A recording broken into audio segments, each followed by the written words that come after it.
Ah, buenos días con todos. Primero quiero agradecer a Smart Health por la invitación a este evento, en especial a Sandra Rosso, a Franco Norero, quienes nos invitaron. Muy contentos de hablar de un tema como es el Hospital Digital, Cuyana, el Hospital Digital.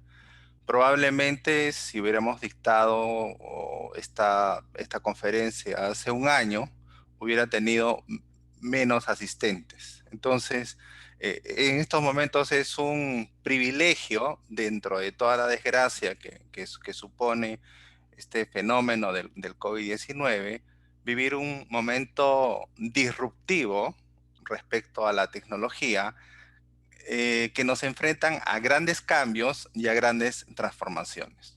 En este contexto, voy a analizar esta hipótesis de por qué los pacientes van a vivir más si se atienden en un hospital virtual que si se atienden en un hospital físico tradicional. ¿Ok? Ah, previamente me gustaría compartir con ustedes, y ustedes han sido también testigos de excepción, lo que ha venido sucediendo en la sociedad y en los hospitales, ¿no? Eh, todos estamos familiarizados con un concepto como el home office. De la noche a la mañana nos obligaron, entre comillas, a ir a trabajar a nuestras casas y lo pudimos hacer. Nos conectamos, digitalizamos el trabajo, automatizamos procesos, se logró. También vimos en nuestras casas al home school, nuestros hijos asistiendo a los colegios, a las universidades, ¿no? Y haciendo sus tareas regularmente, compartiendo sus tareas con sus compañeros, y digamos que fue una alternativa a la educación. Inclusive hay algunas tendencias como el home play, que es jugar en casa. Nosotros tenemos un emprendimiento en la incubadora de Lolinsa, que es Tenisholic, donde puedes jugar tenis en 2 por 2 metros cuadrados y en algunos meses más vas a poder jugar con otro compañero en remoto. Entonces tenías el home office, tenías el home school, el home play, y hay una tendencia que ha venido a igual o mayor velocidad porque partía de más atrás, que es el home care. Pero por algunas razones que siempre competen al sector salud, parece más lejana, ¿no? Estamos muy familiarizados con el home office, pero el home care, el tema de salud en casa, pareciera que no está tan cercano. Y la verdad que el home care va más allá de lo que es la videoconsulta, va más allá de lo que es una consulta con el médico por WhatsApp e implica una serie de cuidados a través de la tecnología y engloba este concepto también del hospital digital. Señores, en las últimas 12 semanas, este es el privilegio del cual les hablaba en la introducción, estas últimas 12 semanas de pandemia hemos avanzado el equivalente a 6 años en términos digitales. O sea, lo que íbamos a hacer en los próximos 6 años lo hemos hecho en 12 semanas. De hecho, que Lolinsa tiene videoconferencia, será pues hace unos 10, 12 años en la oficina, porque tenemos que interactuar con diversos países, pero yo jamás hubiese pensado hacer videoconferencia en mi casa y menos videoconferencia con mi familia, ¿no? Pero hoy el Zoom es el nuevo WhatsApp y todo el mundo dice, pásame el link para hacer una conferencia y cómo se han acercado los grupos, cómo se han acercado las sociedades, ¿no? Entonces, esta es una transformación importante y hay que sacarle el mayor provecho, sobre todo en el sector salud. En el caso de los hospitales, ya había estudios que demostraban que el 30% de las consultas ambulatorias podrían ser virtuales. Claro, imagínense, un año antes, decirle a la comunidad médica que el 30% de las consultas podía ser de forma virtual causaba pánico, ¿no? Pero nosotros ya lo proyectamos, se les hizo llegar a diferentes instituciones de salud en diferentes países, sobre todo para la seguridad social, donde tenían un alto índice de contención de pacientes, por eso les daban las citas para dentro de 6, 8 semanas. Entonces, la manera de reducir era vía teleconsulta. Pero ahora, con el COVID, el post-COVID, todo está cambiando, todo se mira con ojos diferentes. Entonces, si parte de la nueva realidad es que los hospitales van a poder recibir en sus instalaciones básicamente un 35%, 38% de los pacientes que usualmente recibían. ¿Por qué? Por un tema de distanciamiento social, de protección al paciente, de parte de lo que todos le llaman la nueva realidad. Ergo, supone que solo el 35% de las atenciones van a ser presenciales y estas son las atenciones que requieren un examen físico, ¿no? Porque la teleconsulta complementa la consulta médica, no la reemplaza todavía toda al 100%, ¿no? Ah, en ese escenario, el 65% de las atenciones van a ser virtuales.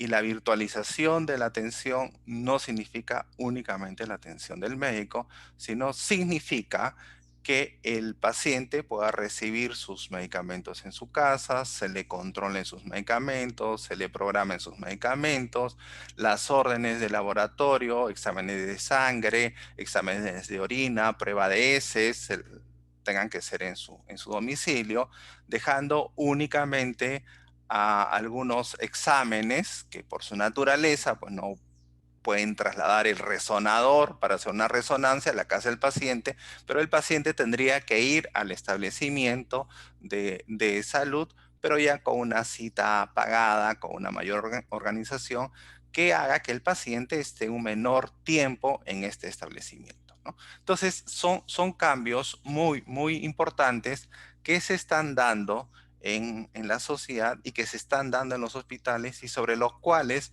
se tiene que hacer el planeamiento para los próximos meses. El home care, los hospitales digitales, y permítame presentarles a Cuyana, ¿no? Cuyana es una voz aymara, la segunda lengua en el Perú, que significa el cuidador. Cuidador mitad médico, mitad brujo en estas comunidades, ¿no? Eh, Dentro de este concepto de home care, el integrador de toda la atención son los hospitales digitales. Son estas plataformas transaccionales de salud que van a integrar todos los servicios que se le brindan a los pacientes de manera virtual. Por ejemplo, la consulta ambulatoria, por ejemplo, la farmacia, el laboratorio, la imagenología, la hospitalización, la emergencia, inclusive algunos temas administrativos como los seguros, si tiene cobertura, no tiene cobertura, el financiamiento. Hoy en Latinoamérica tenemos un boom de las microfinancieras, las fintech, de manera que un paciente pueda acceder a un crédito en línea básicamente visitando el hospital virtual. Entonces, esta atención, ¿no?, centralizada, pro paciente, a través de un entorno digital, tiene que ser cubierto por muchísima tecnología, ¿no? Una sola empresa no puede cubrir toda la tecnología que se necesita. En el caso de Cuyana tenemos varios socios, ¿no?, que han incorporado su tecnología para poder construir este hospital digital. Uno de los socios es Lolinsa, otro de los socios en el tema de los packs es Medilab, Entelay, y así tenemos alrededor de unas 35 empresas que soportan la tecnología bajo la cual se construye este concepto de hospital digital. Pero, ¿qué es lo que queremos cuando decimos el hospital digital es pro paciente? Los pacientes van a vivir más en un hospital digital de lo que podrían vivir en un hospital físico. Quiero hacer el paralelo con la industria financiera, y si me acompañan en la lámina de la derecha, parte superior, tenemos las tendencias tecnológicas de lo que ha venido sucediendo en el sector financiero. En el sector financiero, cuando haces una transacción en un banco, en, la, en el counter te cuesta $1, cuando lo haces por teléfono te cuesta 68 centavos de dólar, cuando lo haces por cajero te cuesta 27 centavos de dólar y cuando lo haces por internet te cuesta 10 centavos de dólar, ¿no? Entonces, ya los bancos habían estado bastante digitalizados.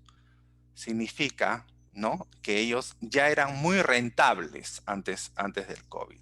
¿Cuál es el sector que no ha parado, ¿no?, en esta pandemia?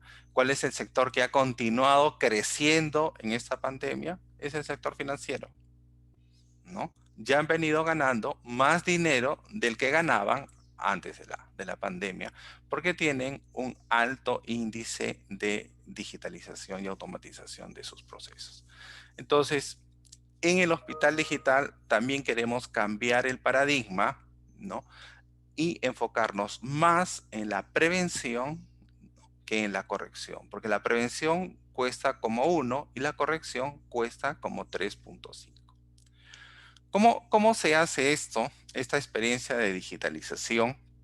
¿Cómo se empodera a los pacientes a través de un hospital digital, ¿no? Es fundamentalmente con el uso de mucha tecnología. Por ejemplo, tenemos el triaje ambulatorio, ¿no?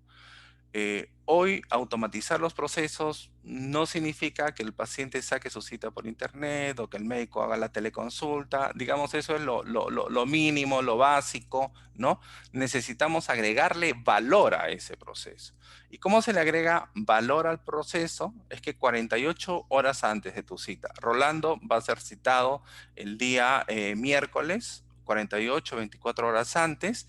Hay una llamada casi en automático que la hace una computadora, ¿no?, para realizar el triaje. Entonces le hace un cuestionario de preguntas, ¿no? Son aproximadamente entre 20 a 25 preguntas que toman unos 5 a 6 minutos, ¿no? Y con esa información, ¿no?, el computador va armando lo que sería la anamnesis y lo que sería, que es lo que refiere el paciente, y los antecedentes. Si el papá, la mamá tuvo un caso similar, ¿no? Se procesa la información, ¿no?, con algunos indicadores, porque va a una base de datos de miles de pacientes y la información está lista para el día de la consulta, ¿no?, con el ranking donde le dice al médico: este paciente podría tener, en probabilidad, podría tener un cuadro de asma al 72%, un cuadro de rinitis al 68%, un cuadro de bronquitis al 61%, de manera que la consulta médica, el acto médico virtual o presencial, tenga más valor, ¿no? Porque ya hubo, obviamente, un triaje ambulatorio y el médico está dotado ahora de mayor información. Significa también que el médico va a tener más tiempo para dedicarle al paciente porque va a ahorrar esos minutos en las preguntas de rutina. Entonces, eso es lo que diferencia una consulta, ¿no?, de hospital virtual con una consulta de hospital presencial. Estos son algunos ejemplos únicamente. Esta consulta tiene cero asimetría médico-paciente. Explico, ¿no? En la lámina izquierda, ustedes ven una publicidad del Hospital Digital Cuyana. Dice: consulta pediátrica más auditoría de la consulta, $40, ¿no? Quiere reservar su cita. ¿Por qué? porque se está empoderando al paciente, se le está permitiendo que este paciente, sobre todo en la especialidad de pediatría, donde las mamás son un poco más nerviosas, tenga una primera consulta con el médico y en línea, en la noche, haya un auditor que revise la historia para confirmar, ¿no?, lo que el primer médico le dijo, ¿no? Y eso es muy importante porque en casi todas las industrias existe el proceso de validación. Señores, la medicina es un acto humano. Los médicos son seres humanos y los médicos se equivocan. Entonces, lo que se trata acá es de disminuir la probabilidad de riesgo de error, porque los médicos pueden cometer impericia cuando son muy jóvenes, mala práctica o negligencia, ¿no? Entonces, eso hay que reducirlo. Una plataforma como el Hospital Digital podría ser que el médico atienda en Arequipa, que es la segunda ciudad, y la auditoría se haga desde Lima, ¿no? Entonces, porque es un paquete que se brinda. Y voy a traer en esta parte un concepto de la economía, que es la teoría de mercados con información asimétrica. Esta teoría nos dice, los autores ganaron un premio Nobel por esta teoría, nos dice que los mercados tienden a ser perfectos cuando el consumidor y el productor dispone de la misma información, de la misma cantidad y calidad de información. Entonces, si el médico tiene información y el paciente tiene información de la misma calidad validada por un tercero, ¿no?, la consulta médica es un acto que está agregando valor a la calidad de vida del paciente, ¿no? Entonces, ya no esas atenciones de un solo médico y que el médico maneje únicamente la historia clínica, sino esto es más abierto, ¿no?, para reducir esta asimetría en favor del empoderamiento del paciente. También un hospital virtual trabaja en este concepto pro paciente, ¿no?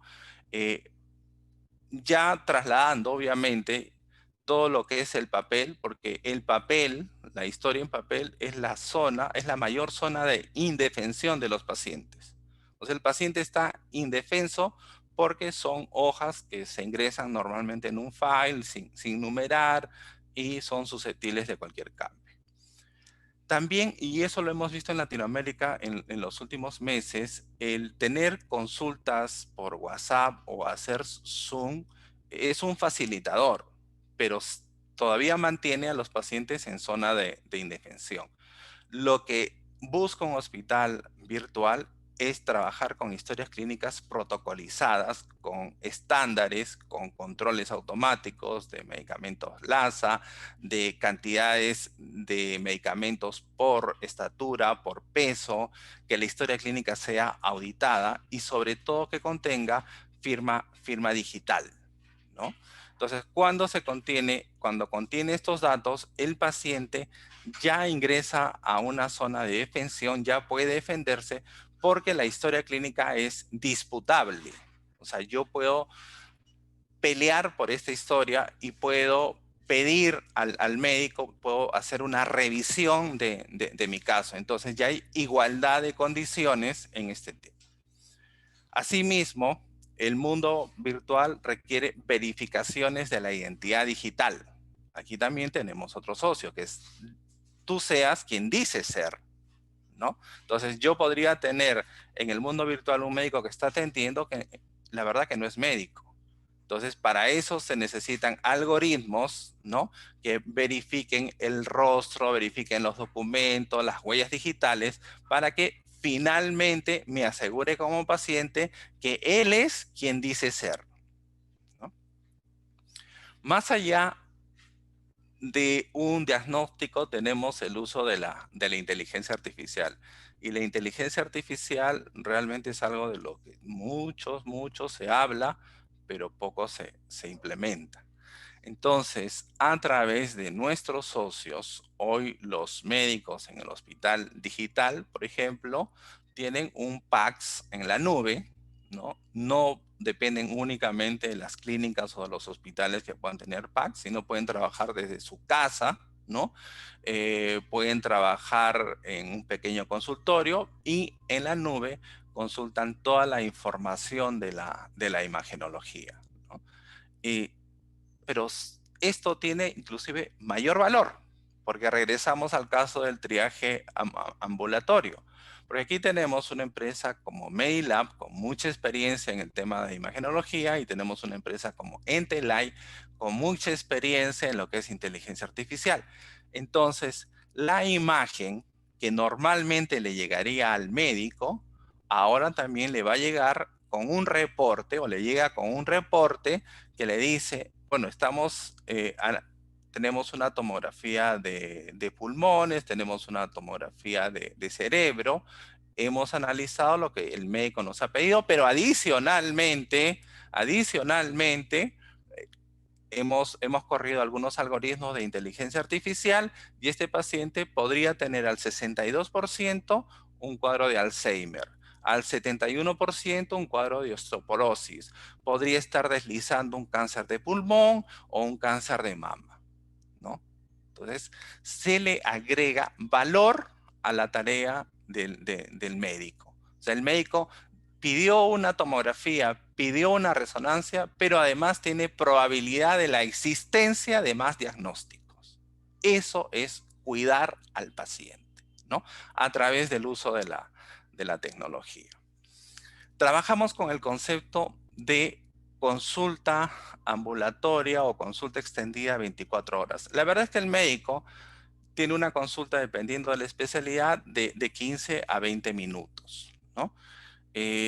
Nuestra consulta es de 24 horas porque es 15, 20 minutos y el resto de 23 horas, 40 minutos, el paciente es monitoreado a través de diferentes dispositivos, ¿no? Desde su casa, se habla mucho de los wearables, obviamente el más famoso son los relojes que usan los deportistas, pero también se tienen cascos, se tienen collares, se tienen algunos dispositivos para la espalda y todos tienen el mismo concepto de hacer mediciones cada minuto, cada 10 minutos, cada 30 minutos, enviar la información a una central de monitoreo y cuando alguno de los signos, ¿no?, presente una desviación, enviarlo al médico general. El médico general resuelve y si el caso se complica, ya irá a su médico o al médico especialista. ¿Qué valores se están midiendo? Se mide desde la temperatura, oxigenación, ritmo cardíaco, niveles de glucosa, convulsiones, caídas, etcétera. Son alrededor de 35 indicadores. Pero el concepto sigue siendo: no vas a estar conmigo 20 minutos, sino vas a estar conmigo 24 horas. En infraestructura hospitalaria, quirófanos, consultorios, también se desarrolla con un socio, Medical Office, lo que le llaman el Airbnb hospitalario. Como hoy por hoy los médicos van a atender menos, necesitan menos infraestructura. Entonces, contratan desde el hospital virtual si requieren una sala quirúrgica, con qué equipamiento, o si requieren por horas un consultorio médico, ¿no? Pero están trabajando desde su casa, ¿no? Y contratan los servicios de acuerdo a la demanda. Sabemos que el 65% en promedio va a ser virtual, pero va a haber un 35% que va a ser presencial, ¿no? Entonces, para ese 35% también se está apoyando con la creación de equipamiento médico. Por ejemplo, todo lo que es la línea self-service. O sea, eso ustedes lo pueden ver en las líneas aéreas, en los bancos, pero no en el sector salud. O sea, todos los cajeros de autoatención. Y también se tiene lo que le llaman la farmacia cero personas, ¿no? Donde el paciente se acerca con su código QR, muestra el código QR y estos son dispensadores automáticos. Solamente se abre la caja de qué contiene los medicamentos recetados para ese paciente. Ideal para tratamientos para pacientes crónicos que tienen que llevar 4 o 5 productos empaquetados, ¿no? Entonces, sin contacto de las personas, con mayor seguridad, con mayor privacidad. Para ir terminando, ¿no? Sobre tecnología, uno puede hablar, hoy podría hablar todo el día y probablemente mis colegas hablar todo el mes. Lo que nosotros necesitamos en tecnología es un propósito, un propósito. O sea, ¿qué vamos a hacer con esa tecnología? ¿No? El COVID-19 nos dio la lección de que sí podemos hacer estas grandes transformaciones en tiempos más cortos, que no necesitamos decir que dentro de 10 años o 20 años vamos a lograr que la tecnología transforme. Lo podemos hacer en semanas, pero sí necesitamos alinear el propósito con la tecnología, ¿no? Yo les presento solo 3 ejemplos de lo que está sucediendo en tecnología, ¿no? Por ejemplo, esta empresa, Hovney, ¿no? Creó airbags para ciclistas o motociclistas. 9 de cada 10 ciclistas que pudieron morir se salvaron. Solamente por este dispositivo. Un airbag, ¿no? De cerebro, ¿no? Que funciona igual que un airbag de auto. Pero el impacto, el propósito, 9 de 10. O sea, pudieron haber 10 muertos, ¿no? Solo hubo uno. Este sensor, Vital Drive Sensor, que se está usando mucho en Sudáfrica, es un sensor que se coloca en el carro y va informando a una central cómo estás frenando, cómo estás acelerando, si mantienes la distancia con el carro de adelante, cómo doblas en las esquinas, a qué velocidad vas. Pero ¿para qué se usa? No es tecnofashion. Esto es la información que usan los seguros para que las pólizas de los automóviles puedan ser penalizadas o puedan ser reducidas. Resultado, ¿no? La gente que viene manejando mejor paga el 50% de lo que debería pagar, ¿no? Entonces, si nosotros usamos los sensores de salud y decimos, ¿no? La gente que se cuida, la gente que toma sus medicamentos en el momento, la gente que hace ejercicio, la gente que camina, debería pagar menos impuestos, ¿no? Porque es la gente que cuesta menos, es la gente que produce más, ¿no? También tenemos estos sensores de Pavlov, ¿no? Que cambian comportamiento. O sea, cambian hábitos malos a hábitos buenos. Tiene la capacidad de reconocer si me voy a comer una hamburguesa, inmediatamente me envía un shock, ¿no? Y cuando me voy a comer una lechuga, me envía una señal que simula un masaje. Entonces me premia cuando hago algo bueno, me castiga cuando hago algo malo y en semanas yo voy cambiando los hábitos buenos, voy cambiando o generando hábitos buenos y reemplazando hábitos malos. ¿Ok? Entonces, tecnología tecnología sí tenemos. Lo que nos falta es el propósito. Y aquí esta tecnología tiene que avanzar en múltiplos de 10. No puede ser lineal, no puede ser lo vamos a hacer en 20 años. No, lo tenemos que hacer pronto. La psicología, la economía fue transformada por la psicología, quien aportó el comportamiento del consumidor, temas que no podía entender la economía. La medicina está siendo transformada por la ingeniería. Por eso hablamos de la medicina de precisión.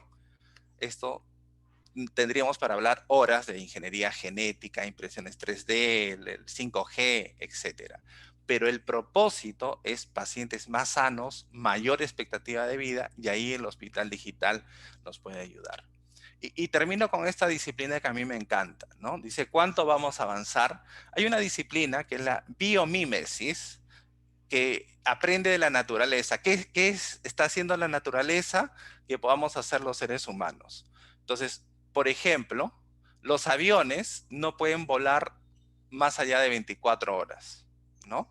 Pero existe un ave que se llama un vencejo que puede volar 10 meses sin aterrizar.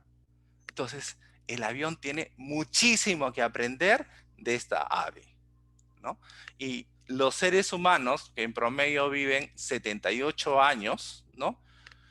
Miramos a lo que son las tortugas, los elefantes, y que pueden vivir 120, 150 años, pero hay organismos vivos, como las almejas, que viven 500 años.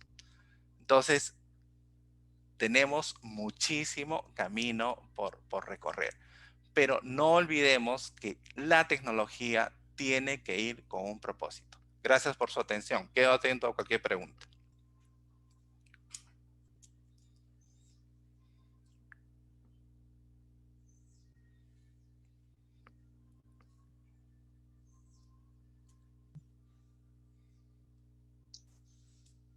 Aquí tenemos justamente dos preguntas.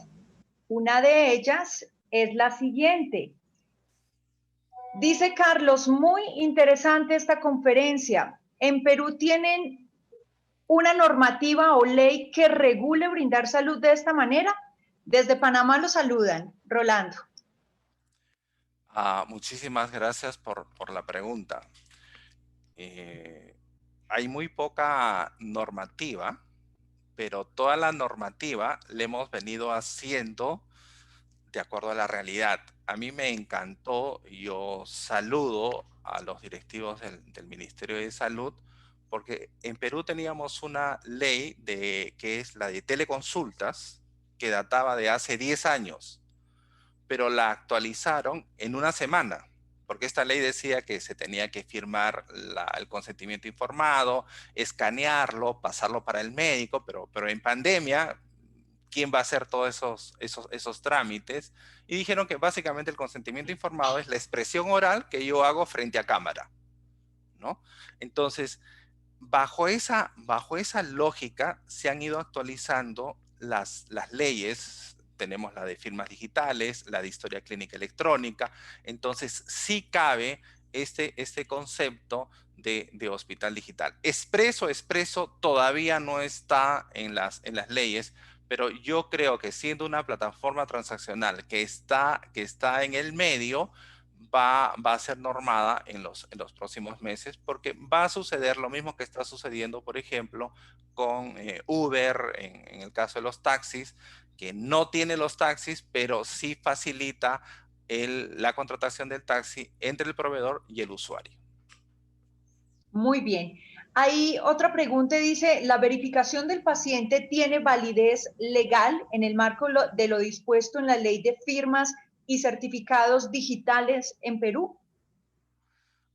Sí, tenemos una ley en Perú que es la 27269 de firmas digitales, que le otorga la misma validez a una firma digital que ha sido previamente verificada que a una firma manuscrita, cuando esta es solicitada, por ejemplo, por un juez, por un fiscal, ¿no? Y obviamente tiene que seguir el proceso de la firma digital, que es ir a un notario digital. Aquí tenemos varias instituciones que ofician de esa manera y comprueba que no se ha cambiado ni un solo carácter de esa historia clínica. Entonces, con ello, el juez le va a dar el mismo valor acuerdo a la ley. Muy bien, y Sandra dice, ¿tiene alguna publicación o información que nos puedan socializar sobre los resultados de este interesante caso de éxito? Sí, nos pueden visitar en www.cuyana.com.pe, ¿no? Ahí tenemos información, como todos comprenderán, porque siempre nos piden a los investigadores mucha evidencia científica, pero todo esto es muy corto. Entonces lo que se tienen son videos, casuística, ¿no? Pero obviamente los papers de investigación van a aparecer en los próximos meses cuando haya pues un mayor periodo de evaluación, ¿no? Rolando, dice Zaida, ¿qué control se aplicaría a la farmacia desatendida para asegurar que sea el paciente o su apoderado el que está retirando los medicamentos? Mm, ¿Qué pregunta? Gracias por la pregunta. Me es muy interesante porque en este mundo digital, ¿no? Y por eso incorporamos a un socio digital para hacer la validación de la identidad, uno tiene que asegurar que es quien dice ser. Entonces, en este proceso de validación, ¿no? Con nuestro socio, me va a tomar fotografías, me va a pedir que me acerque a la cámara, me va a pedir que acerque mis huellas digitales, me va a pedir algunos videos, que ingrese algunos documentos, pero además va a consultar al Centro Nacional de Identidad, ¿no? Y va a consultar algunas bases de datos locales para cruzar toda esa información y para reducir, ¿no? La probabilidad de que yo no sea quien digo ser. Entonces va a decir, Rolando Liendo es Rolando Liendo a un 98%, ¿no? Porque en el mundo digital todos son probabilidades. Pero con seguridad esta probabilidad, no hemos medido la probabilidad de sustitución en el mundo físico, pero debe ser bastante mayor. Rolando, tengo tiempo para una última pregunta de María de Los Ángeles. ¿Cómo consiguen que los médicos estén disponibles las 24 horas en atención de alertas de monitoreos? Los monitoreos tienen sistemas para anular alarma falsa, por ejemplo, por retirarse el dispositivo que mide el reloj, por citar algo. Sí. Gracias también por la pregunta, porque me demuestra que ya tienen algo de experiencia en el tema. Sí, nosotros lo manejamos esto con dos capas. La primera capa es el tema de las alarmas cuando se disparan por encima de los promedios.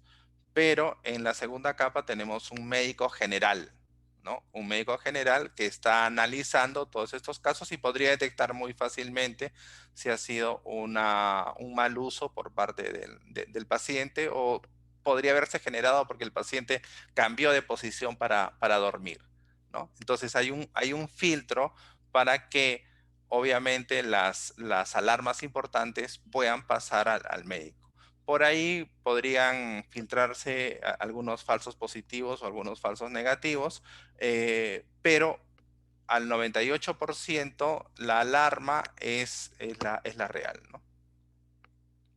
Bueno, pues Rolando, por ahora no tengo más preguntas. Muchísimas gracias por habernos acompañado, por habernos resuelto todas esas inquietudes y nos vemos en una próxima oportunidad.